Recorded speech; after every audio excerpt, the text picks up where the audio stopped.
Okay, so after I had that thought this morning, you guys asked a couple of questions and it just got me going today. My mind has been racing about this all day. So I gotta just dump a few more pieces of information out on you.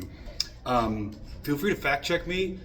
It might even be fun because when you fact check this stuff, you find just crazy little rabbit holes that just keep going down. Anyway, I'll get to it. So Auburn asked all that being said that I said this morning, why did the U.S. even go to Afghanistan?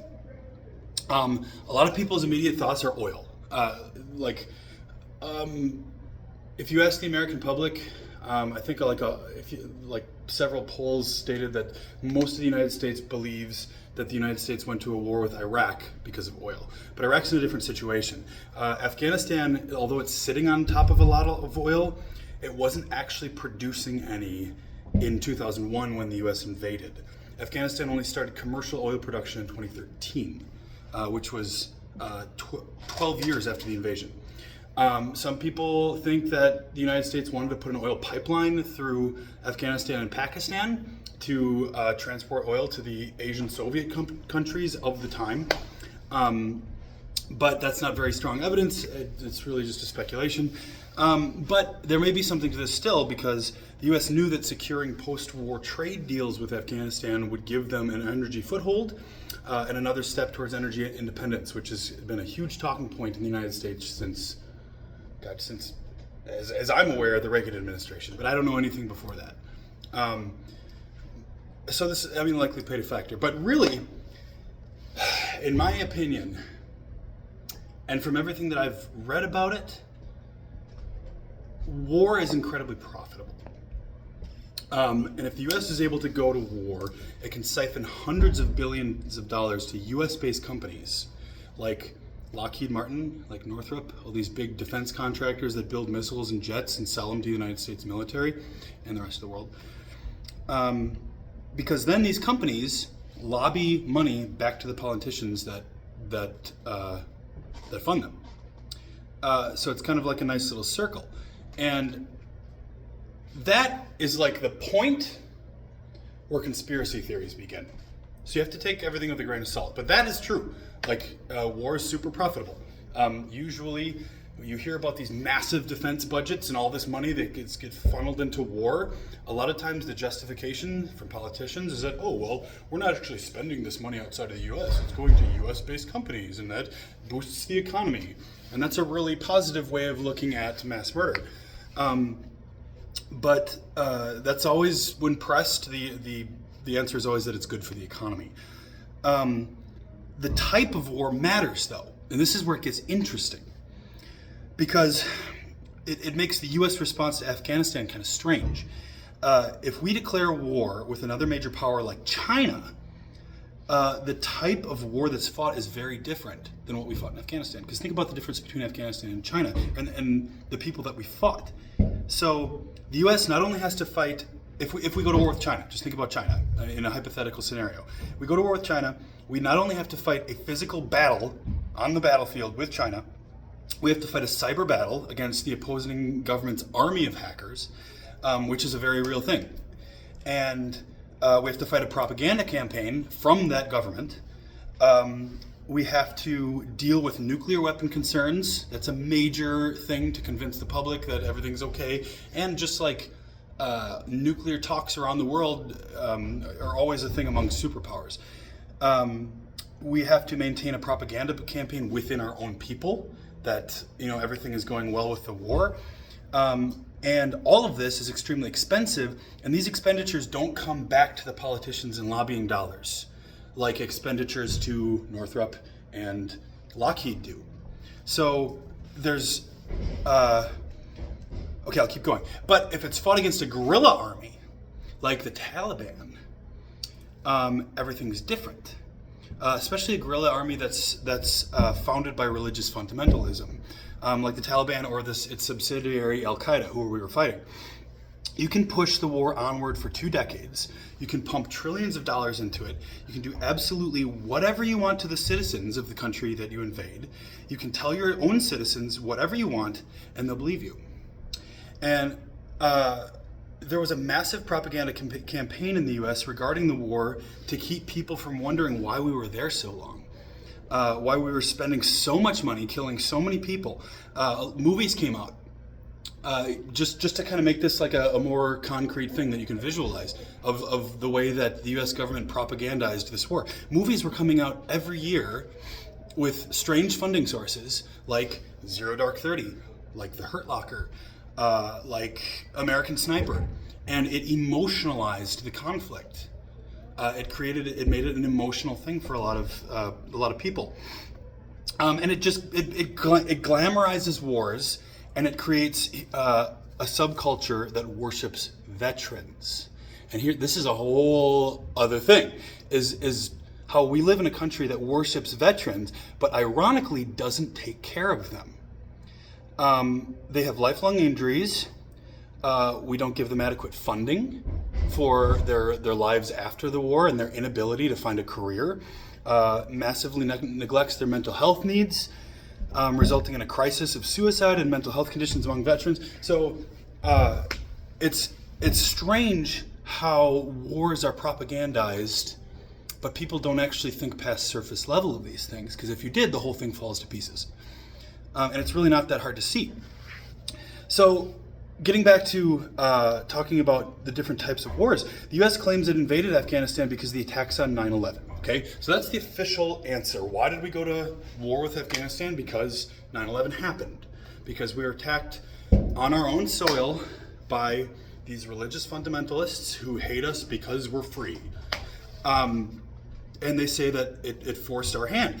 But the United States has been funding various terrorism and anti-terrorism, two terms that mean absolutely nothing to civilians who are being killed by both of those groups, since the late 1970s, because the Soviet Union was in Afghanistan trying to establish a communist country. So the United States dumped a bunch of money to fund all these opposition groups. And that itself is a massive, complex pocket of history that nobody seems to know about. I mean, historians do, but like it doesn't come up in these types of conversations. So one take on all of it is that 9/11 was a massive U.S. failure of intelligence. So it was a failure of the CIA. They weren't able to see it coming, which is literally their job, to prevent attacks on the U.S. soil. Because there are a lot of theories with evidence that the 9/11 attacks were orchestrated by Libya, Palestine, or other enemies of the U.S. at the time. But again, just theories.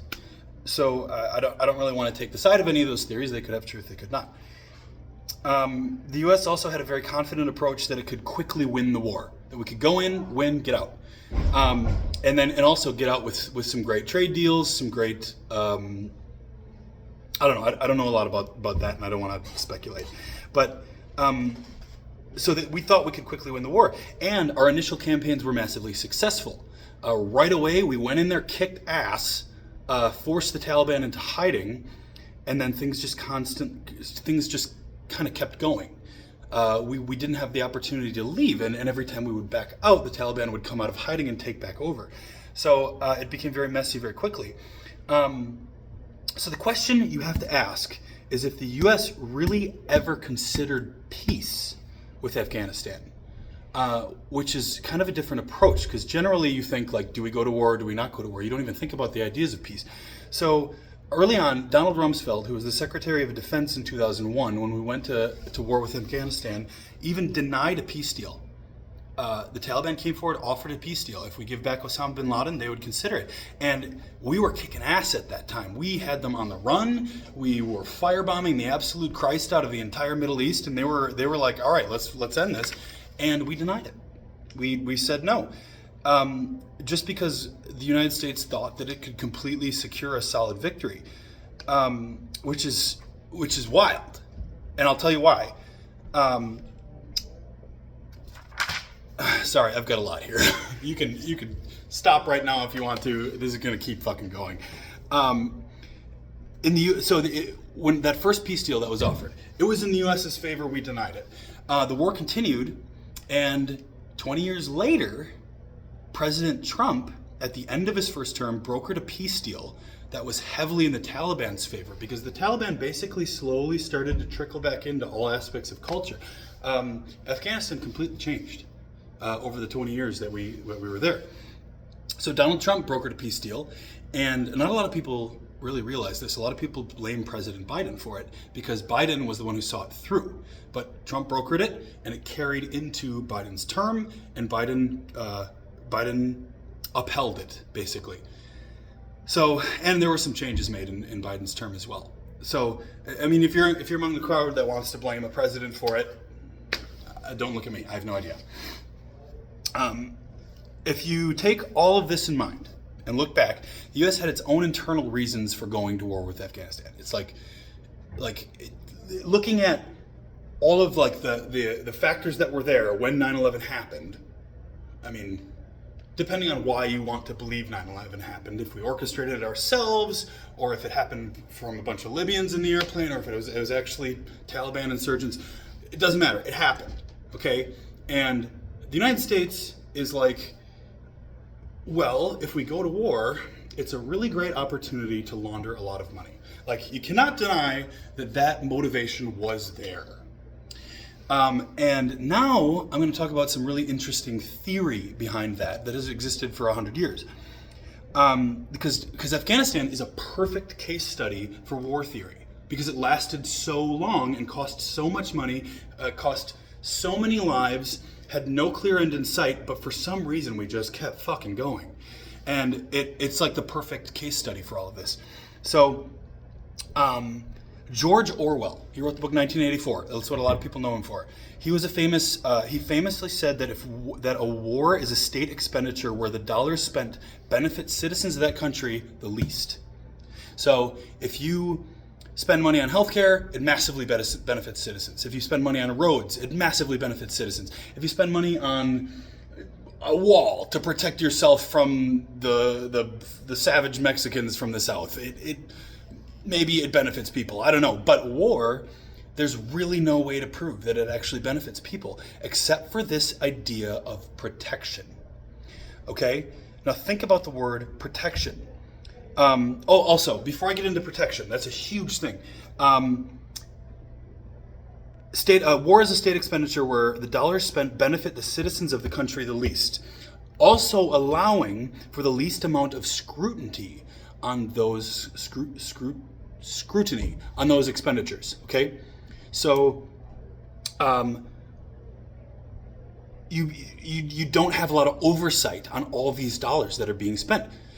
War. Okay, now getting into protection. War has a nearly unobjectable argument, which is protection. Okay, it's really hard to make an argument against protection. We have to protect our citizens, right? And it comes down to basic tactics of manipulation. Okay, creating fear. All the government needs to do is create a national fear and panic of an enemy. Convince the citizens that these foreign people are unreasonable, that they're filled with hatred, that they're vicious, have strange and unrecognizable culture, or even just one of those adjectives. Just convince your people of one of those, and suddenly people have a tendency to groupthink in an us versus them way. Okay? It's a very basic tenet of human nature. I'm losing the feeling in my feet.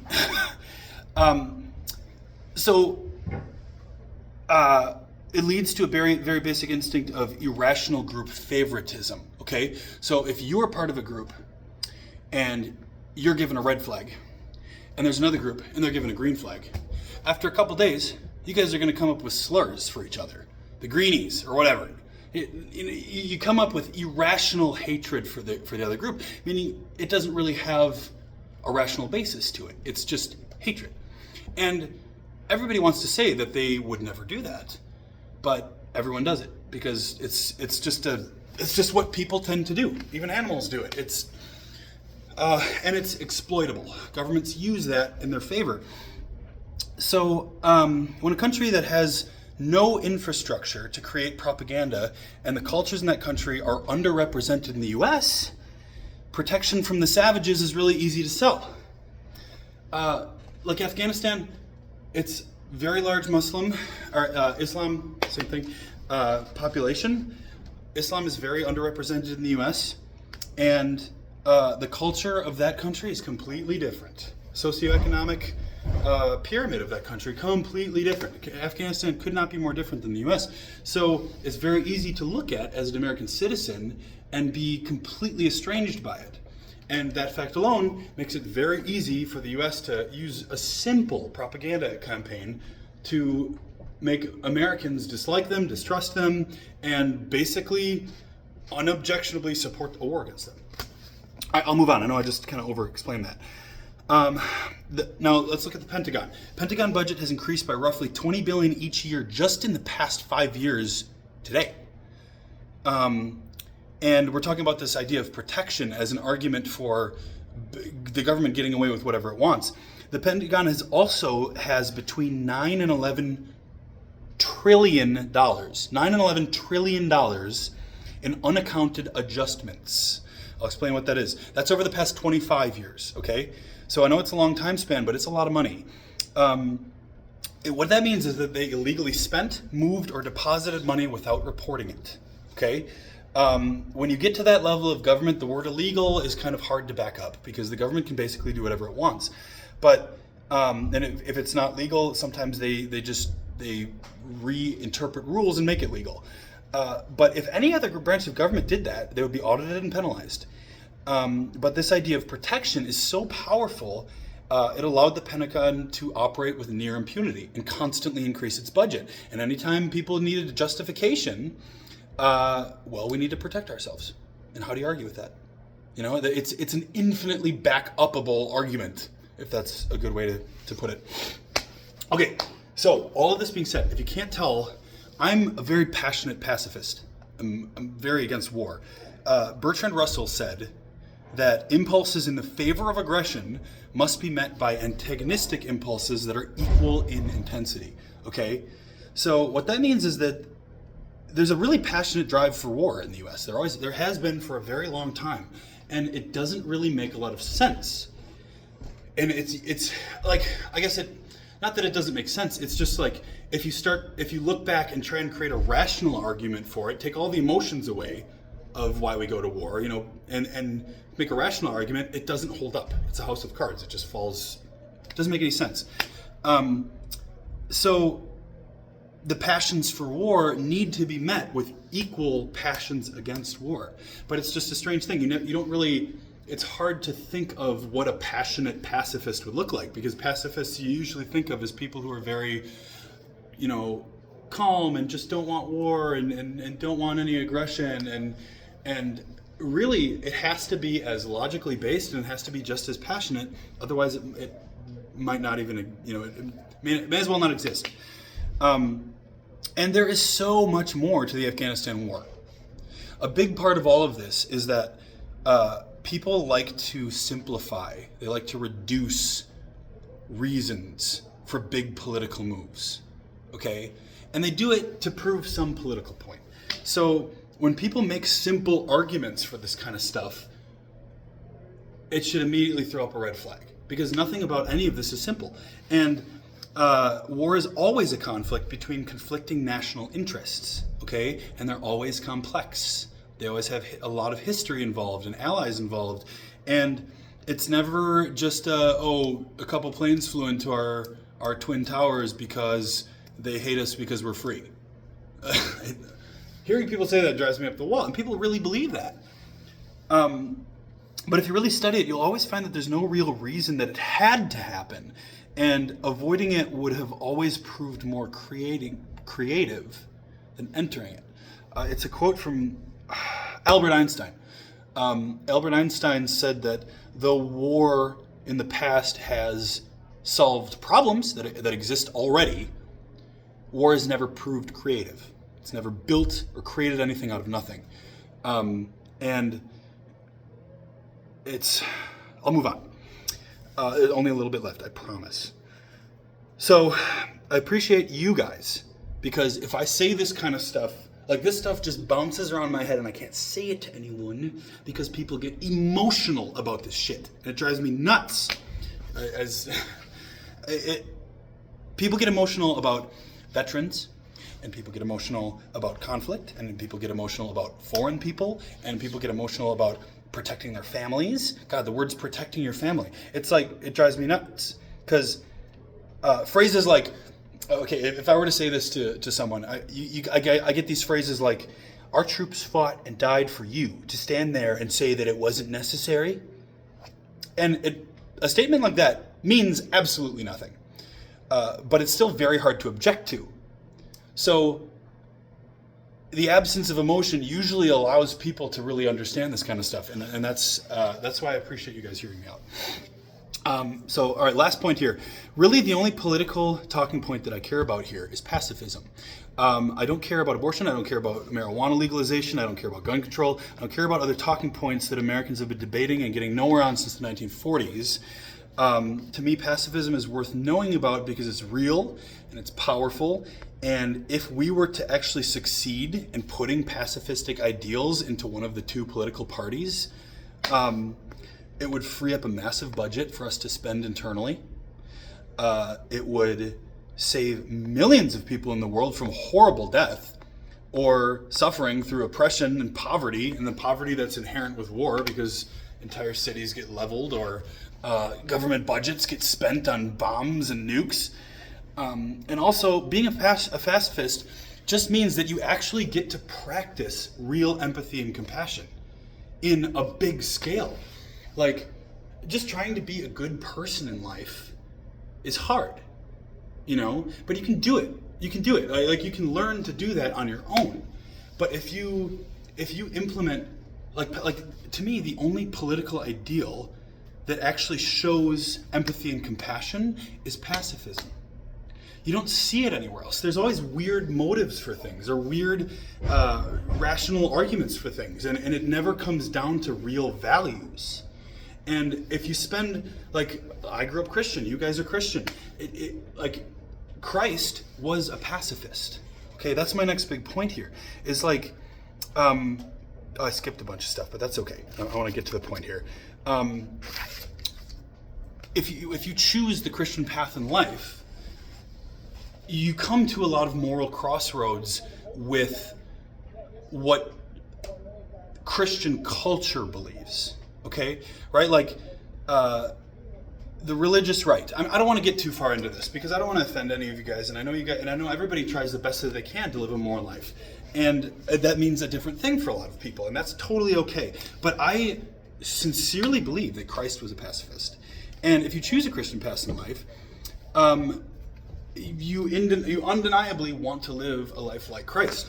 So Jesus was.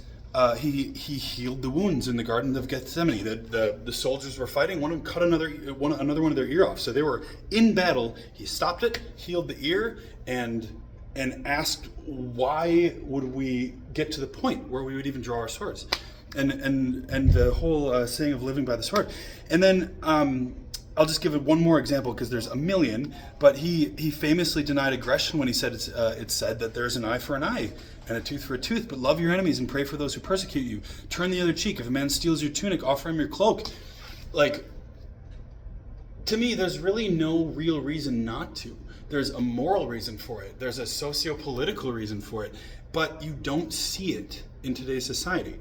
So, to me, like, all of this, the more and more I look into these crazy world scenarios like the Afghanistan war, it comes to a point to me of where did pacifism fail? Okay, I'm going to stop because I've gone on for, holy shit, 24 minutes. Holy fuck, okay. But that's where all of this has brought me. If any of this got your brain going, let it just run. And do a little bit of an internet dive and just start taking some notes and let it run and make me a video. And drink a lot of caffeine, it'll help. Thanks for letting me get this out, guys. I love you all.